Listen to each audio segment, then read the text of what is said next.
حضرت آدم علیہ السلام اور حضرت حوا علیہ السلام سے متعلق قرآن اور حدیث کیا کہتی ہے، ہم اب اس طرف آتے ہیں۔ میں سب سے پہلے آپ کے سامنے قرآنی حوالہ جات رکھ رہا ہوں۔ قرآن مجید میں لفظ آدم 24 بار آیا ہے اور 7 مقامات پر حضرت آدم علیہ السلام کا واقعہ بیان ہوا ہے۔ اللہ تعالیٰ نے جب انسان کی تخلیق کا ارادہ فرمایا تو فرشتوں سے خطاب کرتے ہوئے فرمایا کہ بے شک میں زمین میں اپنا نائب یعنی خلیفہ بنانے والا ہوں۔ فرشتوں نے عرض کیا، کیا آپ زمین میں ایسی مخلوق بنائیں گے جو زمین میں فساد مچائے گی اور خون بہائے گی؟ اور ہم آپ کی تسبیح بیان کرتے ہیں، آپ کی تعریف کے ساتھ اور آپ کی بزرگی بیان کرتے ہیں۔ اللہ تعالیٰ نے فرمایا، بے شک میں خوب جانتا ہوں جو تم نہیں جانتے۔ پھر فرمایا کہ ہم نے انسان یعنی آدم کو خشک بجھتی ہوئی مٹی سے بنایا اور فرشتوں سے کہا، جب میں اسے پورا بنا چکوں اور اس میں اپنی روح پھونک دوں تو تم سب اس کے آگے سجدے میں گر جانا۔ اللہ تعالیٰ نے آدم علیہ السلام کو ساری چیزوں کے نام سکھائے، پھر انہیں فرشتوں کے سامنے پیش کیا اور فرمایا، اگر تمہارا خیال صحیح ہے کہ خلیفہ بنانے سے زمین کا انتظام بگڑ جائے گا تو ذرا ان چیزوں کے نام بتاؤ۔ فرشتوں نے عرض کیا، ہم تو بس اتنا ہی علم رکھتے ہیں جتنا آپ نے ہم کو سکھایا ہے۔ حقیقت میں سب کچھ جاننے اور سمجھنے والا اللہ کے سوا کوئی نہیں ہے۔ پھر اللہ تعالیٰ نے آدم علیہ السلام سے فرمایا، تم انہیں ان چیزوں کے نام بتاؤ۔ حضرت آدم علیہ السلام نے فرشتوں کو سب چیزوں کے نام بتا دیے تو اللہ رب العزت نے فرمایا، میں نے تم سے نہیں کہا تھا کہ میں آسمانوں اور زمینوں کی ساری حقیقتیں جانتا ہوں جو تمہیں معلوم نہیں ہیں؟ جو کچھ تم ظاہر کرتے ہو وہ بھی مجھے معلوم ہے، اور جو تم چھپاتے ہو اسے بھی میں جانتا ہوں۔ اور یاد کرو جب ہم نے فرشتوں سے فرمایا آدم کو سجدہ کرو تو سب نے سجدہ کیا سوائے ابلیس کے، وہ جنوں میں سے تھا۔ وہ اپنے رب کے حکم سے نکل گیا۔ تو اے لوگو، کیا تم اسے اور اس کی اولاد کو میرے سوا دوست بناتے ہو، حالانکہ وہ تمہارے دشمن ہیں؟ ظالموں کے لیے کیا ہی برا بدلہ ہے۔ پھر اللہ نے پوچھا، اے ابلیس، تجھے کیا ہوا کہ تو نے سجدہ کرنے والوں کے ساتھ سجدہ نہ کیا، حالانکہ میں نے اس بات کا حکم دیا ہے؟ اس نے کہا کہ میں اس سے بہتر ہوں، آپ نے مجھے آگ سے پیدا کیا اور اسے مٹی سے۔ شیطان نے جواب دیا، میرا یہ کام نہیں کہ میں اس بشر کو سجدہ کروں جسے آپ نے سڑی ہوئی مٹی کے سوکھے ہوئے گارے سے پیدا کیا ہے۔ اللہ رب العزت نے فرمایا، تو اس لائق نہیں کہ تکبر کرے، پس یہاں سے نکل، تو مردود ہے اور روز جزا یعنی قیامت تک تجھ پر لعنت ہے۔ ابلیس نے کہا کہ اے میرے رب، یہ بات ہے تو مجھے اس دن تک مہلت دے دے جب سب انسان دوبارہ اٹھائے جائیں گے۔ اللہ تعالیٰ نے فرمایا، ٹھیک ہے، تجھے مہلت ہے۔ ابلیس نے کہا، جیسا کہ آپ نے مجھے گمراہ کیا، میں آدم اور اس کی اولاد کو بہکانے اور گمراہ کرنے کے لیے آپ کی سیدھی راہ پر تاک لگا کر بیٹھوں گا۔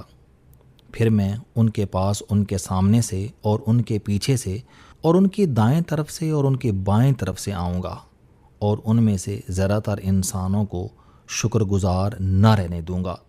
فرمایا اللہ تعالیٰ نے، نکل یہاں سے برے حال میں مردود ہو کر، جو کوئی ان میں سے تیری راہ پر چلے گا تو میں تم سب سے دوزخ کو بھر دوں گا۔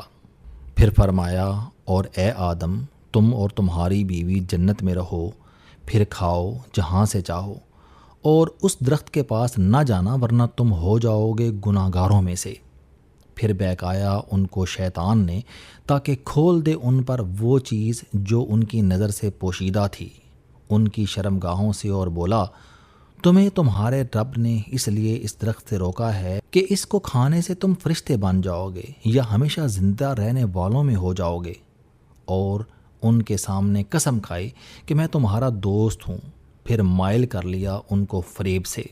پھر جب چکھا ان دونوں نے درخت کو تو کھل گئیں ان پر شرمگاہیں، یعنی جنت کا لباس اتر گیا، اور وہ اپنے اوپر جنت کے پتے جوڑنے لگے، اور پکارا ان کو ان کے رب نے کہ کیا میں نے منع نہ کیا تھا تم کو اس درخت سے، اور کہہ دیا تمہیں کہ شیطان تمہارا کھلا دشمن ہے۔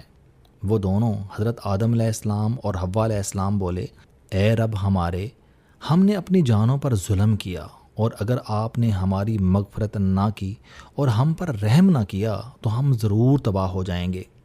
اللہ تعالیٰ فرماتے ہیں، اور اس سے پہلے ہم نے تاکید کر دی تھی آدم علیہ السلام کو، پھر وہ بھول گئے اور ہم نے اس میں عزم نہ پایا، اور جب کہا ہم نے فرشتوں سے آدم علیہ السلام کو سجدہ کرو تو سب نے سجدہ کیا سوائے ابلیس کے۔ پس کہا ہم نے، اے آدم، یہ تیرا اور تیری بیوی کا دشمن ہے، سو تم کو جنت سے نکلوا نہ دے، پھر تم مصیبت میں پڑ جاؤ گے۔ بے شک جنت میں تو نہ تمہیں بھوک لگتی ہے اور نہ تم ننگے ہو جنت کے لباس میں ہو، اور نہ تمہیں پیاس لگتی ہے اور نہ دھوپ۔ پھر وسوسہ ڈالا شیطان نے، کہا، اے آدم، کیا میں تمہیں بتاؤں کہ درخت حیات، ہمیشہ رہنے والا جو درخت ہے، اور بادشاہی جو کبھی پرانی نہ ہو، پھر دونوں نے کھا لیا اس میں سے، پھر کھل گئیں ان پر ان کی بری چیزیں، اور وہ جوڑنے لگے ان پر جنت کے پتے، اور حکم ٹالا آدم علیہ السلام نے اپنے رب کا، پھر راہ سے بھٹکا، پھر نواز دیا اس کو اس کے رب نے، پھر اس پر متوجہ ہوا اور راہ پر لایا۔ فرمایا اللہ تعالیٰ نے، اتر جاؤ یہاں سے، سارے تم ایک دوسرے کے دشمن ہوگے۔ پھر جب پہنچے تم کو ہماری طرف سے ہدایت، پھر جو ہماری بتائی ہوئی راہ پر چلے گا سو نہ تو وہ بھٹکے گا اور نہ تکلیف میں پڑے گا۔ حوالہ جات سورہ بقرہ، سورہ ہجر، سورہ کاف، سورہ آراف، سورہ اسراء، سورہ طٰہٰ۔ قرآن مجید میں اللہ تعالیٰ نے حضرت آدم علیہ السلام کے دونوں بیٹوں کا قصہ ان کا نام لیے بغیر قیامت تک کے آنے والی نسلوں کے لیے عبرت اور نصیحت کے طور پر پیش کیا ہے۔ اللہ تعالیٰ نے اپنے نبی آخر الزمان صلی اللہ علیہ وآلہ وسلم کو مخاطب کرتے ہوئے فرمایا ہے، اے محمد صلی اللہ علیہ وآلہ وسلم، آپ ان کو آدم کے دونوں بیٹوں کے حالات بالکل صحیح پڑھ کر سنا دیں۔ جب ان دونوں نے قربانی پیش کی تو ایک کی قربانی تو قبول ہو گئی اور دوسرے کی قبول نہیں ہوئی، تو وہ یعنی قابیل کہنے لگا کہ میں تجھے قتل کر دوں گا۔ اس یعنی حابیل نے کہا کہ اللہ پرہیزگاروں ہی کی نظر یعنی قربانی قبول فرمایا کرتا ہے، اگر تم مجھے قتل کرنے کے لیے مجھ پر ہاتھ چلائے گا تو میں تیرے قتل کی طرف ہرگز ہاتھ نہیں بڑھاؤں گا۔ مجھے تو اللہ رب العالمین سے ڈر لگتا ہے، میں تو چاہتا ہوں کہ تو میرا گناہ اور اپنے گناہ دونوں اپنے سر پر رکھ لے، پھر دوزخیوں میں شامل ہو جا۔ ظالموں کا یہی بدلہ ہے۔ پس اسے اس کے نفس نے اپنے بھائی کے قتل پر آمادہ کر دیا، اور اس نے اسے قتل کر ڈالا اور خسارہ اٹھانے والوں میں سے ہو گیا۔ سورہ المائدہ آیات 27 تا 30۔ میں نے گزشتہ کالم میں ذکر کیا تھا کہ حابیل اور قابیل ایک ہی لڑکی سے شادی کرنا چاہتے تھے۔ وہ ابتدائی زمانہ تھا، اس دور میں جب دو فریق میں اختلاف ہوتا تھا تو وہ اللہ کے حضور قربانی پیش کرتے تھے۔ جس کی قربانی قبول ہو جاتی تھی اس کے حق میں فیصلہ ہو جاتا تھا، اور جس کی بھینٹ قبول نہیں ہوتی تھی وہ اپنے دعوے سے پیچھے ہٹ جاتا تھا۔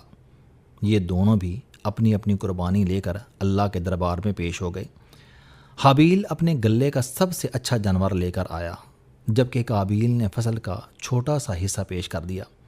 اللہ نے حابیل کی قربانی قبول کر کے اس کے حق میں فیصلہ دے دیا۔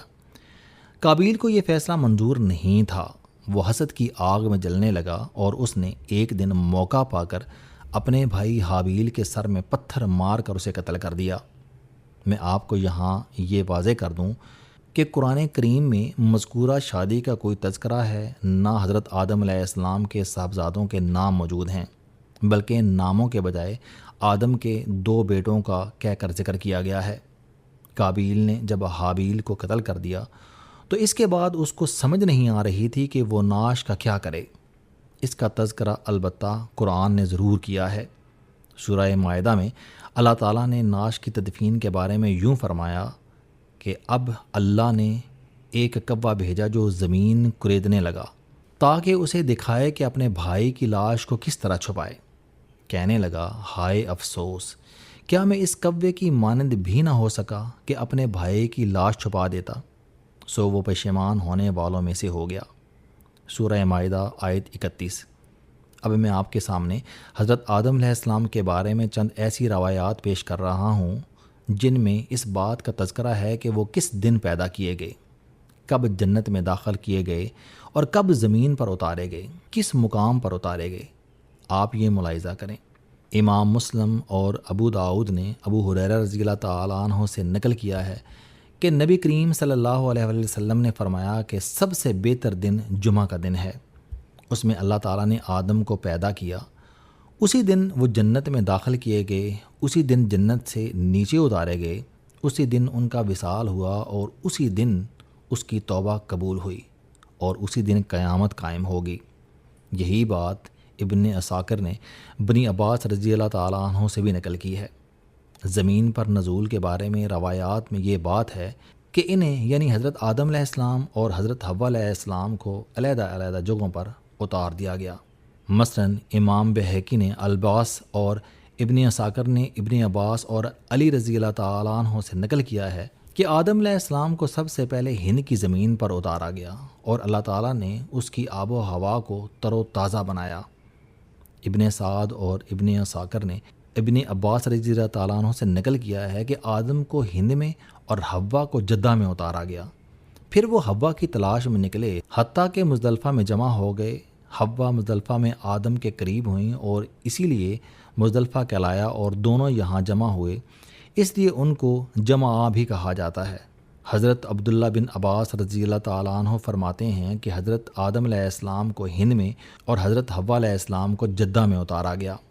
حضرت آدم علیہ السلام انہیں تلاش کرنے نکل گئے اور عرفات کے میدان میں ان دونوں کی ملاقات ہوئی۔ حضرت ضحاک رحمۃ اللہ فرماتے ہیں کہ حضرت آدم علیہ السلام اور حضرت حوا علیہ السلام جدائی کے بعد 9 ذی الحجہ کو عرفات کے میدان میں جمع ہوئے اور دونوں میں تعارف ہوا، اس لیے اس دن کا نام عرفہ اور مقام کا نام عرفات یعنی پہچاننے کی جگہ ہوا۔ حضرت آدم علیہ السلام اور حضرت حوا علیہ السلام کے حوالے سے یہ کچھ قرآنی ریفرنسز، آیات اور کچھ تاریخی حوالہ جات میں نے آپ کے سامنے گوش گزار کر دیے ہیں۔ مزید اس حوالے سے آپ اگلے کالم میں ملاحظہ فرمائیں۔